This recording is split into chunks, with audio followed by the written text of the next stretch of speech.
Nama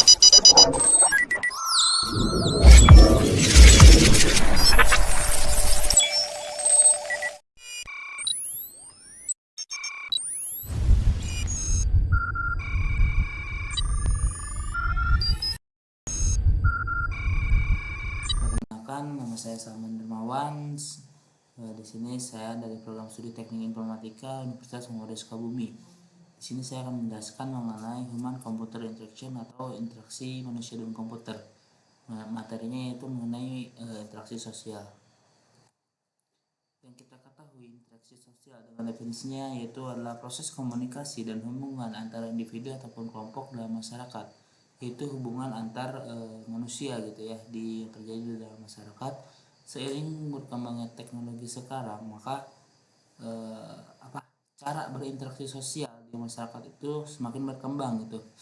Contoh kecilnya, manusia dipermudah dalam berkomunikasi, yaitu dapat berkomunikasi di dunia maya ataupun online pada perkembangan zaman saat ini.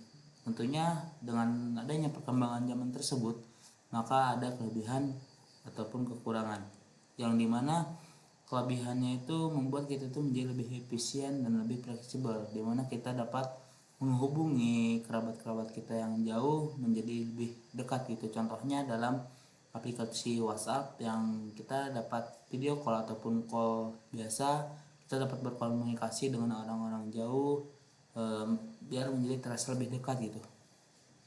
Ada pula kekurangannya ketika kita menggunakan teknologi terus-menerus, kita menjadikan manusia itu menjadi lebih malas gitu ya. Contoh hal kecilnya itu dalam ketika kita mempunyai kerabat yang jauh, kita tidak, untuk zaman sekarang itu jarang ada orang yang bertemu langsung untuk berkomunikasi atau berbicara, melainkan dapat melalui aplikasi-aplikasi yang sudah ada saat ini gitu. Dan jadi kita itu merasa yang dekat juga lebih jauh gitu, karena sering menggunakan aplikasinya.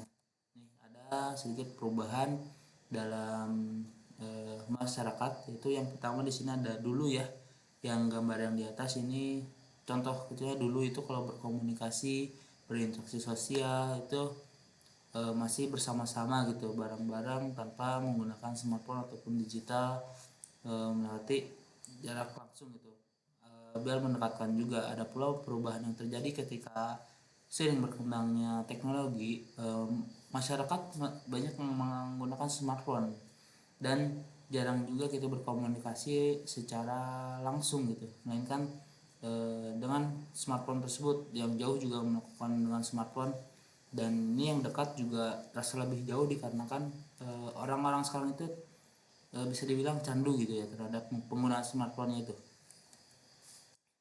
Dan di sini juga ada aplikasi yang paling berkesan menurut saya, yaitu aplikasi WhatsApp, yang dimana ketika saya menggunakan aplikasi WhatsApp ini, keunggulannya itu saya lebih diperdekat gitu ya dengan keluarga, dengan kerabat-kerabat saya yang jauh. Saya dapat berkomunikasi dengan mereka, yang kita menjadi lebih efisien gitu, tidak mengeluarkan biaya lebih juga untuk ketemu orang yang jauh gitu. Kita bisa sharing dan apapun melalui WhatsApp. Dan ada pula untuk perkembangan zaman ini kekurangannya juga, yaitu saya lebih ke kita itu harus mempunyai kuota internet gitu ya untuk menggunakan WhatsApp tersebut. Dimana kita tidak mempunyai kuota internet, kita tidak dapat menggunakan WhatsApp tersebut.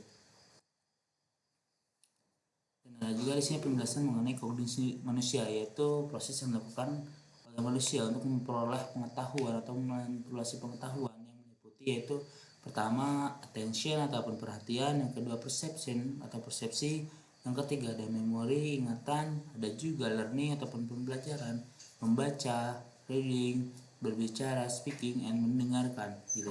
Dan ada juga pengambilan keputusan atau decision making. Ada pula di sini kognisi yang saya gunakan, atau strategi yang saya gunakan untuk mengingat materi menjadi lebih baik. Yang pertama ada mendengarkan dengan persentase kurang lebih 10%-an untuk di sini saya untuk mengingat materi gitu ya, dari segi mendengarkan saja gitu. Ada juga memperhatikan ketika saya memperhatikan sekaligus mendengarkan, kita dapat mengingat materinya itu menjadi rada lumayan gitu ya, lebih ingat karena kita dapat memperhatikan secara langsung gitu, sekitar 20%-an.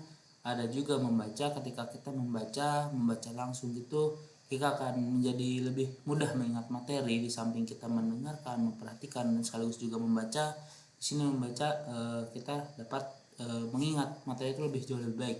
Dan ada juga alangkah lebih baiknya ketika kita telah mendengarkan, memperhatikan, dan juga membaca materi-materi, kita mempraktikannya juga, yang dimana kita dapat lebih mengingat dan secara mendetail gitu, karena kita sudah mempraktikannya. Dan di sini strategi yang saya gunakan untuk mengingat materi itu jadi lebih baik dan lebih lebih efisien juga gitu. Dan ada juga di sini ada aplikasi yang cukup sulit menurut saya yang digunakan ditinjau dari aspek kognisi manusia, yaitu aplikasi Blender pada desain gitu, pada desain ataupun animasi.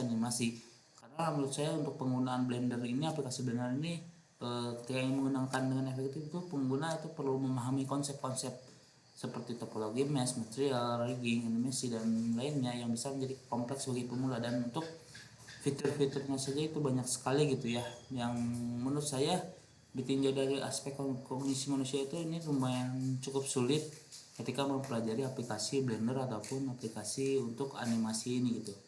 Mungkin cukup sekian dari saya. Mohon maaf bila ada kesalahan. Wassalamualaikum warahmatullahi wabarakatuh.